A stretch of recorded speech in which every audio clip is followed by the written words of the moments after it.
Okay, well, I'll call the meeting to order, the Legislative Committee for the South Coast Air District. And we have a number of updates and informational items on the agenda this morning, no action item. So we will begin with our updates, first of all, from our federal consultants. And the first one I have up is Kadish and Associates. And who is reporting from Kadish? Hi, Chris Keurig. This is Chris Keurig. Chris Hi, Keurig. Okay. Chris Keurig. Go ahead, Chris, and give us any update that isn't in your written report. I assume not much has happened there since the government shut down. Not much, yeah. Well, hi, Mayor Mitchell, Dr. Parker. Yeah, we are now in day 20 of the government shutdown. No real end in sight. It's obviously being played out very publicly. I'm sure I don't want to belabor a lot of those issues. There are a couple things I want to talk about really quick. Yeah. But anyway, just in effort to kind of shut down, everything here is obviously shut down politics. In an effort to kind of spur some momentum, I guess, the House, Speaker Pelosi has decided to pass each of the 7 remaining appropriations bills on the House floor in an effort to kind of put pressure on Republicans to either break ranks or oppose the funding. They started yesterday with the Financial Services Appropriations Bill. They'll do today with the Agriculture and the Transportation Appropriations Bill. Also on this list will be the Interior Appropriations Bill, which is the one we follow most closely for SCAQMD because it also funds the EPA bill, or it funds EPA, which, as you know, is also shut down right now. The Interior bill will probably happen next week. There's not a tremendous amount of urgency back here, it feels like, to actually come to a resolution. The Senate has scheduled its last vote for this afternoon, and they're going to take off for the weekend. One kind of development over there, and I mentioned it's really the only development over there, is that Senator Graham is trying to lead an effort of about a dozen Republican senators to come up with a list of immigration-related sweeteners that they think the White House and Senate Democrats could support in exchange for getting the $5.7 billion for the wall. Unclear where this is going. It's unclear if there actually is common ground between what the White House wants, what Senate Democrats want on immigration. But it's again, I mentioned it because it's really the only thing that's going. And there's one more thing just to add. We had some House committee assignments yesterday. Barragan, they're not Barragan from the San Pedro Bay Area, got on Energy and Commerce, and Norma Torres got on the House Appropriations Committee. Okay. And so anyway, all right. And then I guess you all heard kind of the worst kept secret is that I guess Senator Harris is going to announce in the next few days that she will be running for president. So I'm not sure if that hurts us or helps us, but we'll see how it goes. Thank you. The other thing we heard, Chris, is that the president has tweeted that he will cut off all of the FEMA payments for our fire disaster a couple of months ago. Is there anything happening along those lines? There's nothing really happening. I think with this president, I think there's a lot of idle threats. I know FEMA has just extended the deadline for the Northern California fires to file. So I'm not sure FEMA is really paying attention to that. FEMA is, of course, shut down also right now. So, let them try, I guess, is the answer. I don't think Congress will go along with that at all. So it's also unclear if he actually has that unilateral authority to do that because the money's already been appropriated. But, something we'll definitely keep an eye on also, yes. Okay. Great. Thank you very much. Are there any questions for Chris from any of our committee? Seeing none, we'll move on to the Carmen Group, and we have Gary Hoitzma reporting from Carmen. Good morning, Gary. Good morning, Madam Chair. Thank you. Just very briefly this morning, quick update from my written report. The government shutdown has hit a number of agencies, one of which is the EPA. But the president has announced that he's reappointing Andrew Wheeler to take over the EPA officially now. And so the confirmation hearing for him is already set for next Wednesday, January 16th, in the Environment and Public Works Committee in the Senate. And Okay. that would be my quick update this morning. Okay. Yes, I did hear that on the news that he was appointed. So we'll look forward to working with him. Any questions for Gary? Nope, not seeing any. Thank you very much for your report. And we'll move now to Cassidy. And with Cassidy, we have Caleb on the line. Good morning, Caleb. Hi, how are you? We have Hi. just a quick update, and I think the other firms covered most of it, but just wanted to note that Mary Newmeyer was confirmed to be at the CEQ, the Council of Environmental Quality, about a week ago. That was confirmed. So just wanted to make note of that full-time appointment. Okay, thank you. Any questions? Thank you very much. And we'll move on to our state consultants. From Gonzalez and Sons, we have Paul on the line. Good morning, Paul. Good morning, Madam Chair and members. Happy New Year to everyone. As you know, Governor Newsom was sworn in along with all other statewide constitutional officers on Monday. The governor gave a great, personally, I think was a great inaugural speech, and anybody who watched it got to see his 2-year-old son steal the show. So I think it was something that was very humanizing for the governor. And talking with a bunch of people around here, and my dad, who's been doing this for 45 years, we can't remember the last governor who had a 2-year-old child. So it's going to be very interesting to see how such a young man is going to be leading this state. And he's going to have his hands full with this legislature. As you know, they have a $15 billion surplus, which the governor will announce in his budget that he's going to release today, which is basically the kickoff to the negotiations between his proposal and what the legislature wants. So they'll have the time between now and May to handle those negotiations. We'll see the May revise, which will be the revision and kind of the meeting point for the legislature, and then they'll have until June 15th, which is a constitutional deadline to pass a budget. Otherwise, the legislature will forfeit their pay. So once the budget is released today, we will thoroughly examine it and make sure we notify your staff of any issues related to the district. And with that, I am happy to answer any questions. Thank you. Thank you very much. Any questions for Paul this morning? Seeing none from our committee members. Okay, we'll go ahead with the Quintana Cruise Company, and we have Katie Maple on the line. Good morning, Katie. Good morning. So that was a great update by Paul. That includes a lot of what I included in my written report. I did list off many new staff members that the governor has added to his staff. I'll also follow up with a follow-up email and report on additional staff have been added. And then one item of note is Jared Blumenfeld has been appointed as the Secretary of Cal EPA. And so that's what I have. Happy to answer any questions. Okay, so Jared Blumenfeld, who used to be with the US EPA, we've met him before. I'm sure that our executive officer knows him, right? Yes, Mr. ma'am. Nastri. Yes, I do. Okay. Good. Okay. Yes, Bill. Dr. Burke has a question. Go ahead, Dr. Burke. Have you heard anything about the reappointment of our board member, Joe Liu?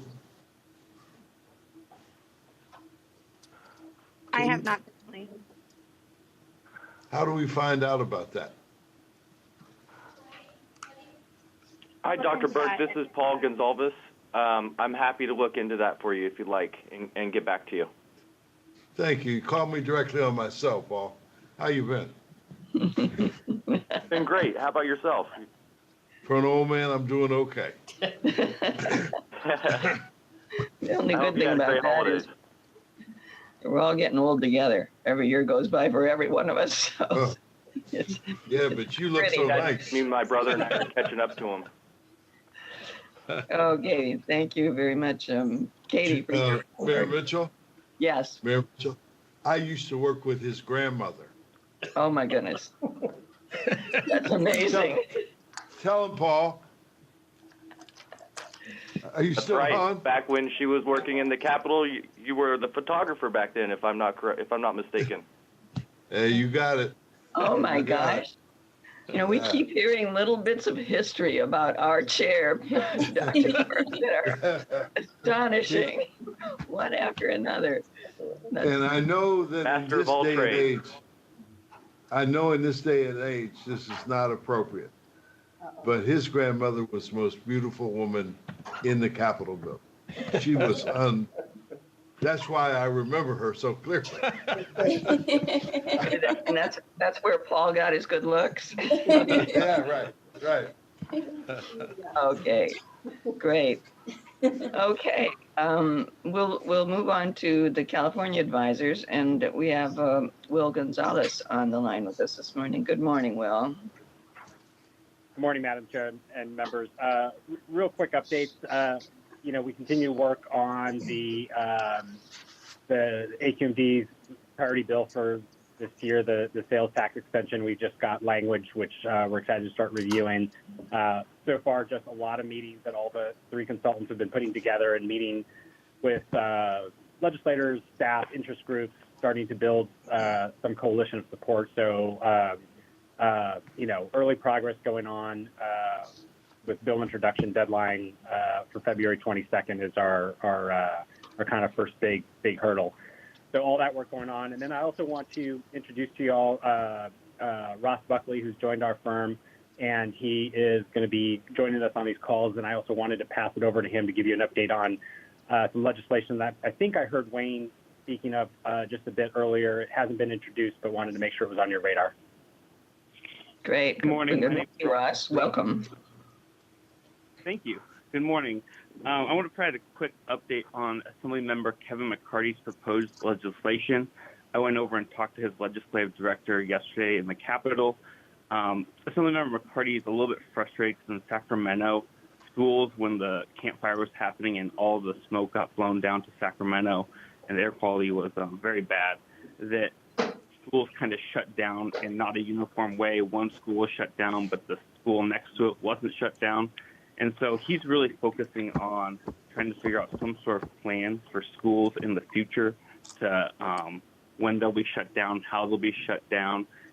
His legislature is from the East Coast. He likened it to snow days of, everyone gets up in the morning and looks at the news and some sort of announcement's made. No clear details on what this plan will look like at this point. They're still in the research phase. He did mention that he doesn't think the air districts should be burdened with making the standards, setting the standards, announcing the standards. He said something more along the lines of, the public health agencies or something like that could help figure out, when people should not come to school.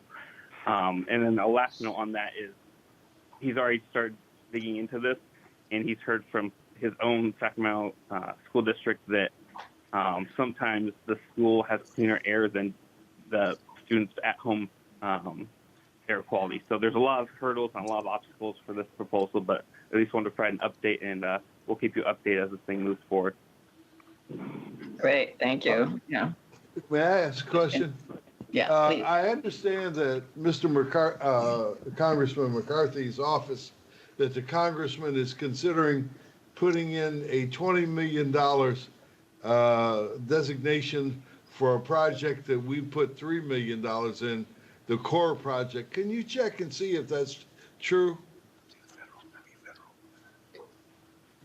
We could ask somebody from Castoni Associates or. No, I'm not asking you I'm not asking if you can do it, Wayne. I'm asking if the fellow who was just talking to McCarthy's office could do it. Since it's McCarthy's office. He was talking with Assemblyman McCarty. Kevin McCarty. Oh. Not the guy from Bakersfield. Not the congressman, the assemblyman from the Sacramento area, Mr. Chairman. Oh, never mind. That's confusing because their names are almost exactly the same. But we can ask Dr. Bird. We could have our federal consultants look into that if that's a concern. It's not just an idle. I was wondering, if they're taking our project and running with it. We'll find it. Okay, we'll see that we look into that as well.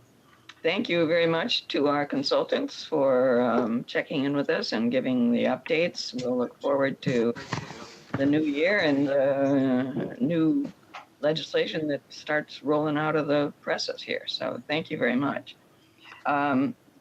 We next have an update on our proposed legislation regarding the sales tax matter, and Philip will present on that. Philip Crabb.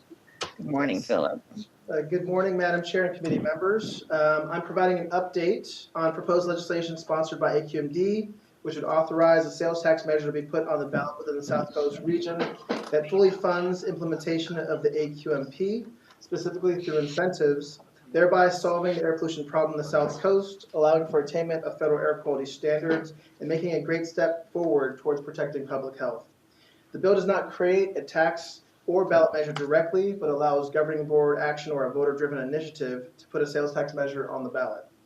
Staff has finalized bill language, which is included within the legislative committee packet for your information and discussion. I will provide a brief summary of the bill. Among other things, the proposed bill allows a sales tax measure to be voted upon within the South Coast region and establishes procedures regarding the applicable election processes. It authorizes either a majority vote of the South Coast Board or a voter initiative to put such a sales tax measure on the ballot. It clarifies that funds ultimately raised through a sales tax ballot measure shall be used for financial incentives and programs to accelerate the deployment of lower emission mobile and stationary equipment, along with alternative fueling and charging infrastructure as necessary to implement the district's 2016 AQMP and subsequent district adopted plans in order to attain state and federal ambient air quality standards. And it allows up to 6.25% of funds to be available for administrative costs for implementation of funding. It also authorizes a sales tax increase by ballot measure of up to 1% within the South Coast. It allows whatever sales tax increase ultimately resulting from the bill and future ballot measure to exceed the state's sales tax cap as needed. It allows for a sunset of the sales tax increase measure. It ensures that at least 50% of funds raised by this measure be used for financial incentives awarded to projects located in and or benefiting disadvantaged communities. It ensures that in distributing the financial incentives, the district shall give preference for any project using equipment that is manufactured or assembled within the South Coast region. It also prohibits funds raised by the measure to be allocated for the purchase of fully automated cargo handling equipment. And finally, it requires legislative oversight through annual reporting by the district to the legislature regarding projects funded and the expected emission reductions from those projects. That completes my summary of the bill and update. I'm happy to answer any questions. Any questions from committee members? We'll get to the public in a minute. None here. Now I have just one question. When we define disadvantaged communities, are we going to rely on the Cal-Enviro screen, or have we even thought about that, or was that that'll be decided down the road? Can you answer that for me? Sure, it's referenced in the bill. It says as identified pursuant to the Health and Safety Code 39711, and I believe that does refer to the Cal-Enviro screen. We can double check that, but that's something that's referenced in the code as disadvantaged communities. So there's already definitions established.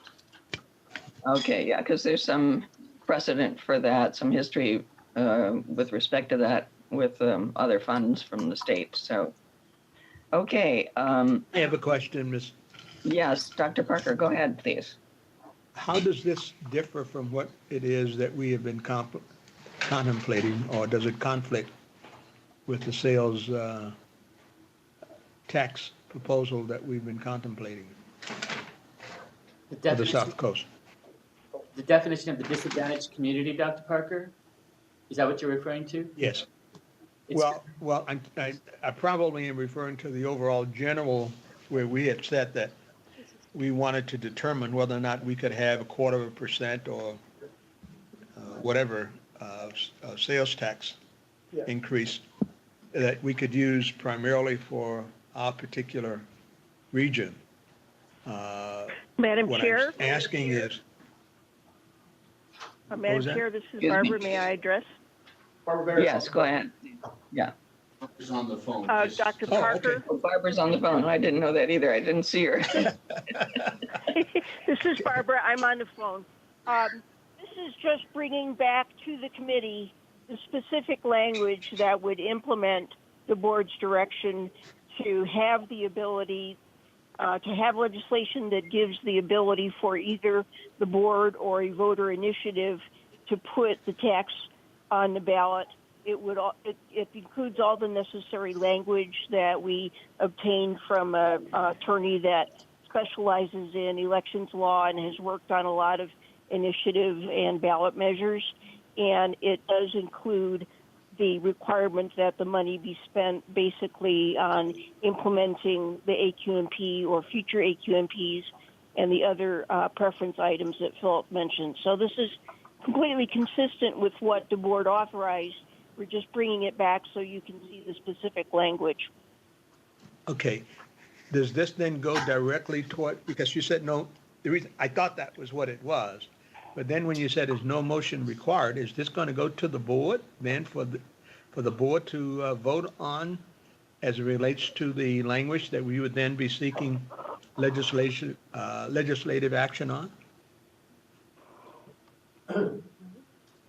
No. Because the committee is not taking any action. So what I'm saying, other than information for the committee, so what is it going to do? Just die and sit there?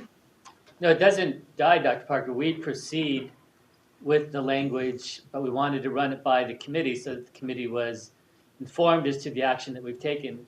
The board's already given approval for us to proceed in developing legislation and trying to get authorization. So this is just a report back. And hopefully if there's any concerns, we can will this go? correct this. My ultimate question is, will this go to the board as an information item also? Yes, as an information item. I'm also looking to our. Well, it doesn't need to.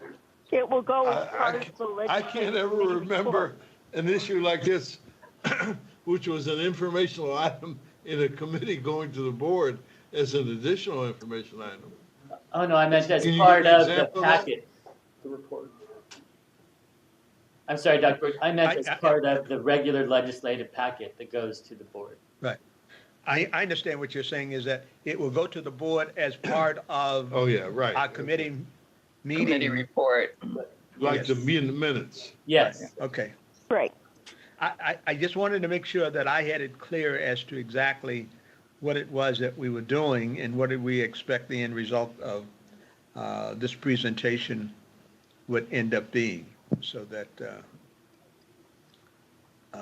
I assume at some time then the board will be actually taking a vote on supporting if we find a legislature that will take this before the legislature. Is that correct?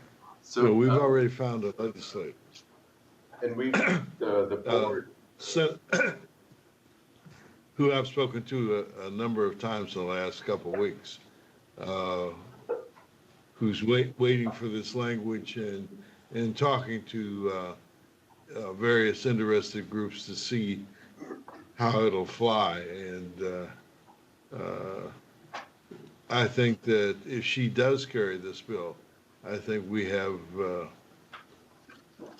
a fairly good chance of getting it passed. Yeah, the reason we are doing it this way is because the board had already approved the concept of this and approved us going forward with it. And so, then the next steps were to work out an author for the legislation, the language of the legislation, and begin that process in the legislature as this new administration begins and the new legislators are in their seats in the Capitol. So that was the plan, but informational items like this will come back to the board regularly from our committee and as we work through this. Yes, ma'am.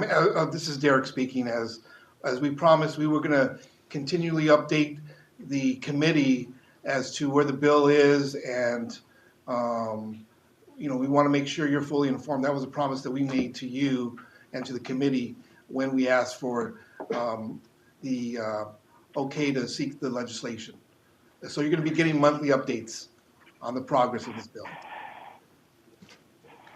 You know, one of the problems, which I didn't anticipate when we started this process, was that the chair of revenue taxation would have some sensitivity because her father is the chair of South Coast.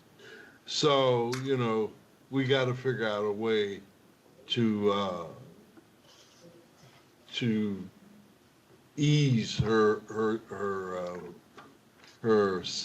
sensibilities on this issue. Yeah, that's an interesting development, isn't it? Yeah, right. One I never thought I'd face in this lifetime. Right. There's good and bad in that, isn't there, Dr. Burke? Yeah, I have yet to find the good. Oh, I think we have to be really proud of your daughter. Oh, of course I am. Of course I am. Very, very accomplished. So, okay, and I'll ask if there's any public comment on this item on our agenda. We'll go there next. Yes, Mayor, we do have a public comment card by Mr. Aaron Hake.